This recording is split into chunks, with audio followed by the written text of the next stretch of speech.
Next up, number 19, our man, the favourite son, the Carlton Football Club's favourite son, Mr. Eddie Betts. Eddie had it was fascinating year last year. It was a big hype around getting him back to the club, really warmed the heart. Obviously, we never wanted to see him leave. He left in circumstances that still are pretty unclear to us. There's rumours circulating and all of that, but I guess maybe once he's retired, we'll know the real reason. But long story short, we got him back. Unfortunately, we didn't get to watch him, Marcus. And he started pretty well. I must say, he started pretty well. He maybe had a little bit of a rough patch as the season wore on for many reasons. But before we get into his 2020, what are you looking at with Eddie Betts in 21? Yeah, look, I don't expect him to play majority of the season. Obviously, his calf is an issue, and especially with his age as well. But I don't expect him to play majority of the season. But I do expect him to still play a role, man. It's Eddie Betts, and he can, and especially if we fingers crossed we do get a lot of fans to the games. I feel like he's one that revels in that, and that'll take his game to the next level, which I think he missed last season and probably affected his form to a certain extent. So, look, anywhere from 10 to 15 games would probably be a good result for Eddie Betts, I reckon. Just with his age and his body at the moment, I just can't see him playing close to a full season. Yeah, so that was the thing with me, with Eddie being back on the list. I was happy, obviously happy to have him back. We love Eddie Betts. He's a Carlton man. He's going to end his career at the club that he started. My worry last year was that he was really the only natural small forward on the list. Now we've obviously gone and recruited Corey Durden. So I'm hoping there's now a little bit more of it looks like there's a plan moving forward with a small forward position, rather than trying to turn all these midfielders into small forwards. We now have an up-and-coming small forward, in the ranks. We've got a mature head, Eddie Betts, who's arguably one of the best, if not the best, small forward to play. I'll let everyone else argue it. I'm not going to get into that. But, yeah, I think we're not relying on him to play every week this year, which is probably, for me, the most important part. And I want Eddie Betts to go out, and I don't want to see him look bad. I don't want to see him look washed up. And I will say I struggled watching him a little bit towards the back end of last year. It would have been nice to have a Corey Durden type on the list last year, because he started slowing down, he started fumbling, he started slipping over, and those are usually the signs that the game is moving ahead or he's thinking about it too much. So I like where we're placed with him now. Have you had a chance to look at the little preview of the Making Your Mark documentary? Yeah, I had a look at that this morning. It was it looked good. Yeah, it showed that it's mainly his mental thing that was affecting him more than his physical is what I got from it. Well, that's what I wanted to touch on with you, because that's an unbelievable piece of insight.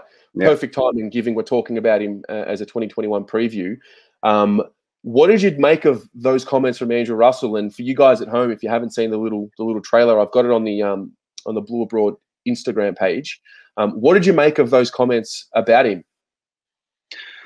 I mean, it was pretty brutal. I mean, it probably needed to be. I mean, Eddie Betts is probably the kind of person, he's a veteran of the game, so he can probably take that feedback on board and not take it too personally. But I feel like he was probably spot on, to be honest, and probably exactly what Eddie needed to hear, because there was a lot going on throughout 2020 with with the racial things and obviously in the hub and being away from the family and for a long period of time. So mentally, he probably was struggling more than physically. So it makes a lot of sense, and it's probably just a bit of a Andrew Russell just putting him in check and just refreshing his mind and just getting his focus back on to where it needs to be, I guess. So I thought it was brutal, but probably necessary. Yeah, for those that missed it, basically he talked about how Andrew Russell thought that Eddie started losing confidence in his craft. That was the comment, and I related to that, because he was slipping over. I remember even the Gold Coast game when we won, he was slipping over, he's dropping marks, he was doing things that Eddie doesn't do. And Russell, I guess, was maybe talking about that, and he didn't kick too many goals in the last 3, 4, 5 games that he played. He did other things for the team. But, I did appreciate hearing, that honest feedback, and I'm sure that's what happens with every player. It's not just a surprise that we got to see it this time. But, yeah, like I said, I like the fact that we have we have a succession plan for him moving forward. Whether or not this is his last year, I'm more of the mentality of we'll live in the moment, enjoy every game that he plays while he plays it, and not try and just retire him mid-season, because he's here. He's our man. He's here. He's playing 2021, and so I'm just going to enjoy him. Yeah, absolutely. Yeah, I think as you touched on before, I just want to see him live before he retires again. Like that's what we missed out on last year, seeing him live. So I think if we can see him live in front of a packed MCG, that'll be great. Yep. Yeah, fair enough. Let's have a look at some of the comments about Eddie. We've got Graham George. Eddie will play maybe half the season. If we still need Eddie, we haven't taken the next step. I think that's more. I think he's talking more about like the future. Simon believes that Eddie is going to be there for mentoring the small forwards. Any goals are a bonus. Jared says that he's going to win the goal of the year. Wouldn't put it past him. If he kicks one goal all season, I wouldn't put it past him kicking the goal of the year. I like this one from Josh. Fish will be the new bets for the future. That's a very good point there. Christian believes that we should keep the faith. Eddie's going to bag 50 plus. That'll be unbelievable. Josh Blody says that he thought the comments were a bit BS.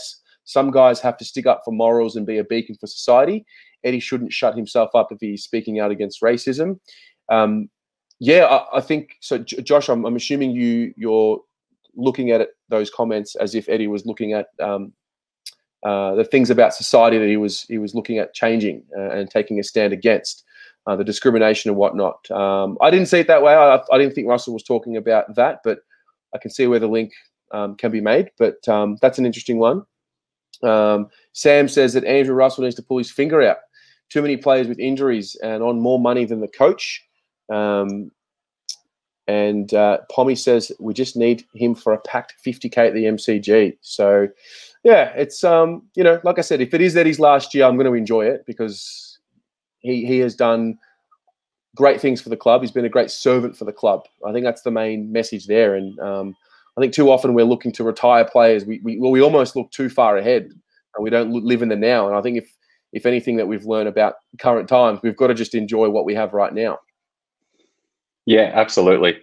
Spot on. Like you just show we didn't really get to farewell Simo and Cruz last year. So I think if more than anything now, we just need to appreciate Eddie and make the most of it if it is his last year. So we'll be savouring every moment of it if we can get to the grounds this year. Yeah, for sure. All right, mate. Let's wrap it up there. That's Eddie Betts for 2021.